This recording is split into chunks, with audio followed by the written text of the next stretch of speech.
conducting the study titled DSED English Graduates of the English K-12 Curriculum in focuses with their experiences and satisfaction po.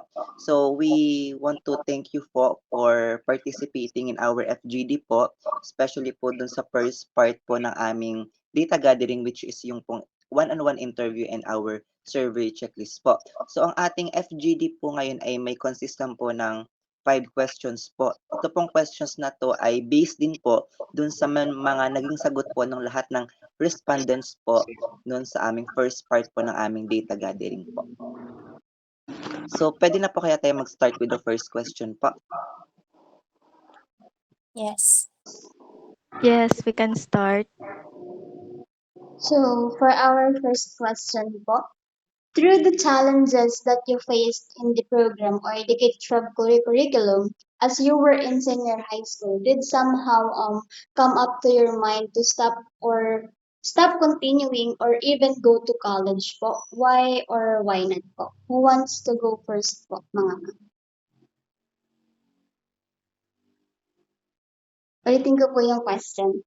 Through the challenges that you faced in the program or to the K-12 curriculum as you were in senior high school, did somehow come up to your mind to stop continuing or even go to college? Why or why not po? Hello. So, honestly, there was a time that I wanted to work first and not entering college because of the added curriculum. It took me 2 years before finishing the high school. So, in that case, it made me lost my interest in college or what are the course that I wanted to take in because it became hard for me to choose what was the course that will be suited on me or what was the course that I like or even the job that I like after that.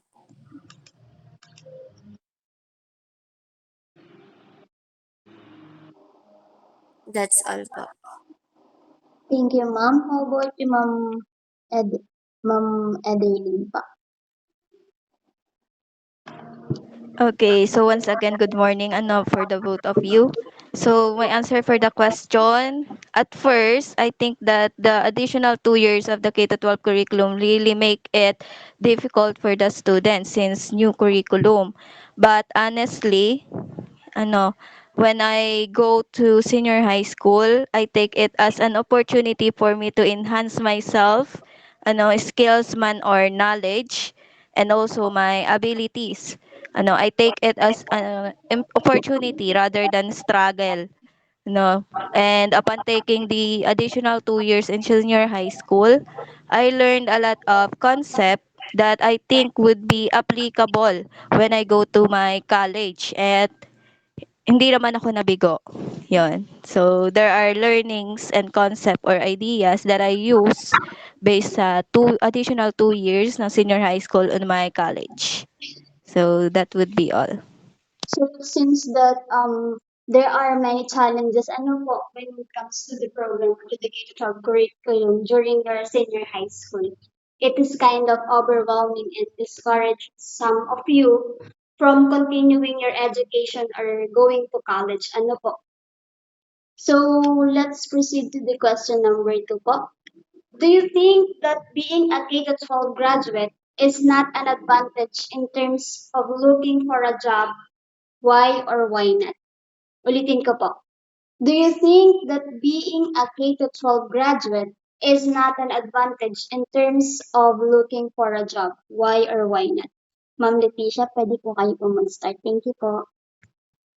Sige po. So, if we're talking about a K-12 graduate or just graduate in senior high school, then it is not seems to be the advantage. Why? Because they are still looking for a college graduate or which are more skilled than the senior high school graduates. But when we talk about the overall or from K-12 graduate up to the college graduate, yes, it is a big advantage because we are more skilled than the graduate bago pa yung K to 12, tapos uh we acquire more knowledge and we are to advantage on different things that became easily for us to embrace the changes in sa workplace or dun sa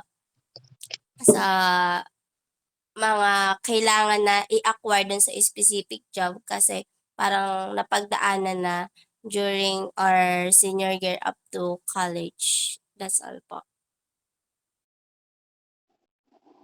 Thank you, ma'am. Ma'am Ederlyn po. Yan. Okay, so can you repeat the question number 2? Sige pa. Do you think that being a K-12 graduate is not an advantage in terms of looking for a job? Why or why not po? Okay, so advantage of being a K to 12 graduate. So I don't think na it can be an advantage. It depends upon on the learners, but since the K to 12 curriculum, there are some strand, nor yang specifically the TVL track, which leads you to a workplace. And upon graduating the K to 12, I must say na you really need to improve and engage yourself more in a very deeper understanding or study. So that's why there is really a need for you to go to college if you want to have a good work or job in the future. But in the setup of being a K to 12 graduate, parang it's not enough to look for a job since additional nga sa sinabi ni Miss Leticia, other companies and workplace are still looking for a college degree holder, employee. So there is really a must na we go to college upon graduating the K to 12. But it is the learner or student choice, specifically if they take the vocational courses. Kasi they have the experience or skills gained upon these 2 years or additional 2 years. So maybe there are some companies that will hire them because they know na meron silang educational background related to their trainings or their chosen path or career pag vocational course. Okay, so yun lang. So thank you po for both of you. It seems that for Ma'am Leticia, it's a big advantage as we are embracing changes in the workplace, while to Ma'am Ederlyn is it depends on the learners. Ano pa? So both of you have a different insights when it comes to advantage in terms for looking for a job. Thank you po for your answers. Now let's proceed to question number 3 po. In what aspect of the K-12 curriculum are you most satisfied po? Ma'am Leticia po. Um, can you elaborate the word aspect of K-12 curriculum? Is it about the whole or yung mga strands, ganun ba? Or it talks about the subjects in K-12 curriculum? Nagkaroon ako ng confusion. Okay, it talks about the subjects po ma'am from the senior high school po. Okay, so when it comes to the subjects or I am satisfied in like I was in gas strand or general academic strand before. So our subject is very, what can you call it? Yung napakalawak ng sakop yung dahil general nga. So general subjects yung mga tinitakes namin. So I am satisfied with those subjects naman kasi nakatulong naman yun sa akin nung nag-enter ako ng college kasi even though I took education, all of the subjects were being encountered as the uh, semesters goes by. yung mga subjects na topic namin or na-discuss namin during senior high school serves as an advantage for me to cope up with the subjects in college.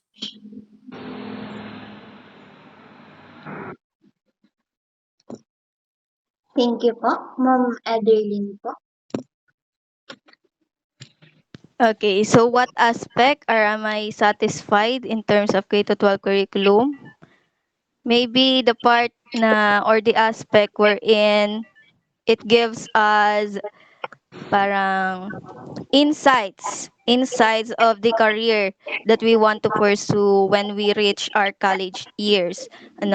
They offer some subjects which enlightened us about the concept or the things that we can really apply when we go to college. And parang sabi nga, the K to 12, the additional 2 years, it is the preparation for your college career. So I must say na it is quite satisfying to take those subject. Especially like Miss Maria Leticia or Miss De Los Reyes. I am also take the GAS or the General Academic Strand no ako ay senior high school. Okay, so that would be all. So, thank you, ma'am, for your... thank you po sa inyong sagot. Now, can you proceed to the question number 4 po? So, in our question number 4, in what ways do you feel that the K-12 curriculum has prepared you for the challenges and opportunities of the modern world po? Ulitin ko po.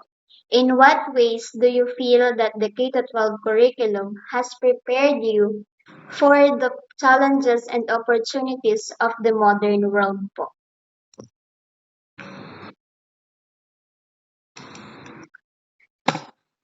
Okay, so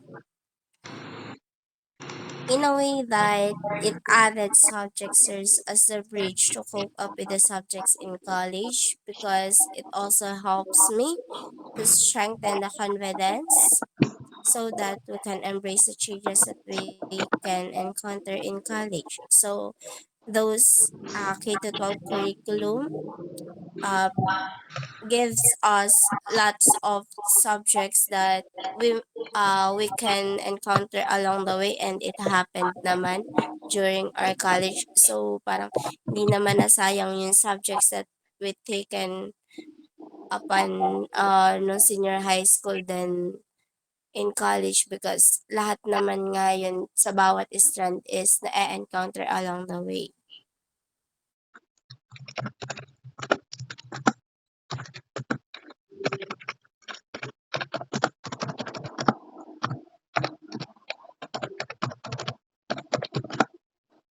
That's all po pala.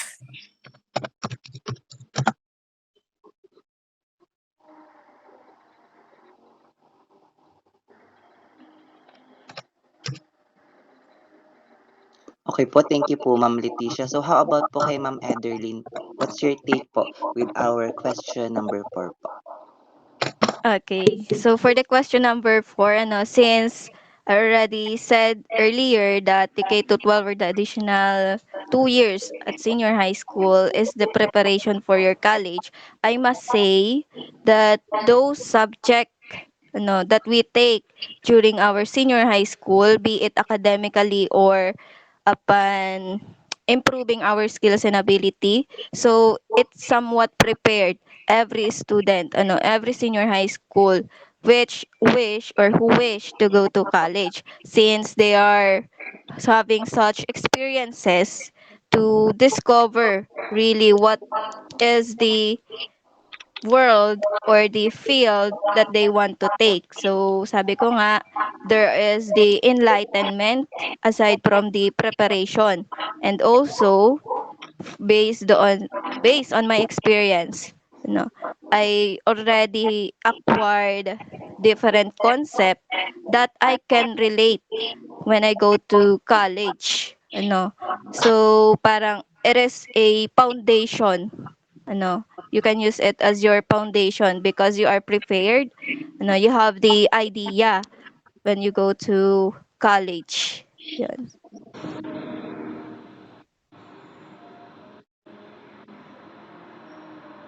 So, thank you po ma'am for answering our question number 5 po.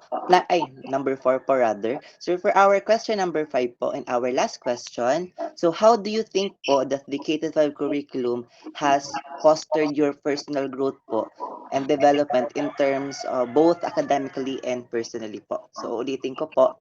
So, how do you think that the K-12 curriculum has fostered your personal growth and development both academically and personally po? So, who want to answer first po? Ako na po muna.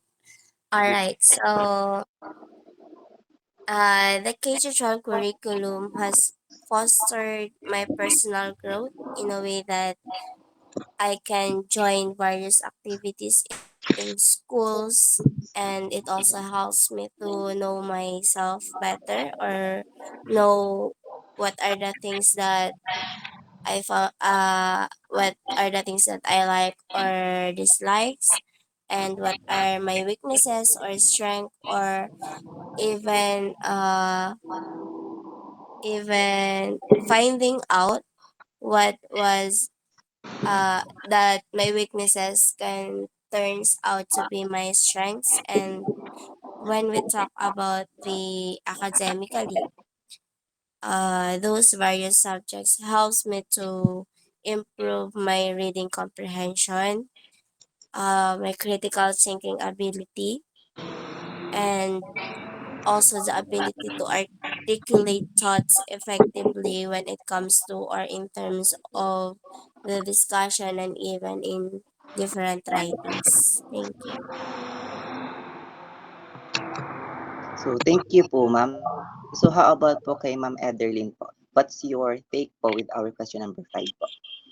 Okay, so thank you. So for your question number 5, I must say that this K to 12 curriculum really have a focus to be a learner centered, because that is the way of teaching in this modern times. And I must say that having this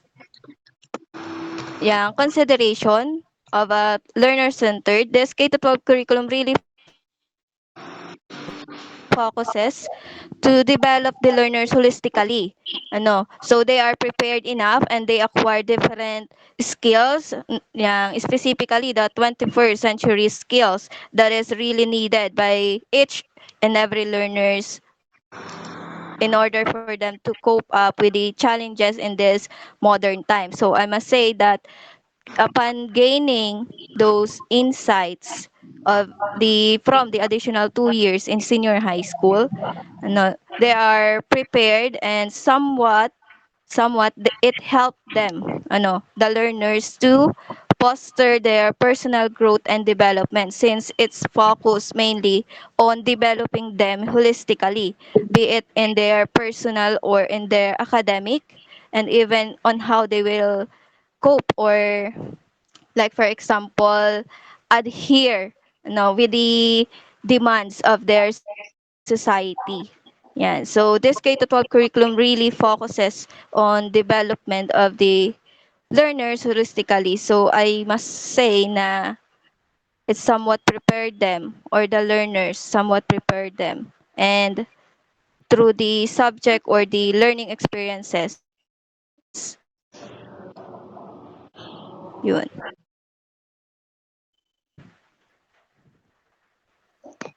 So, thank you po for answering our question number 5 po. So, doon na po nagtatapos yung aming FGD po na meron pong 5 question po. So, nais ko lang po na magpasalamat po sa inyong kooperasyon po sa aming research po. Napakalaking tulong po ng inyong kooperasyon, ng inyong mga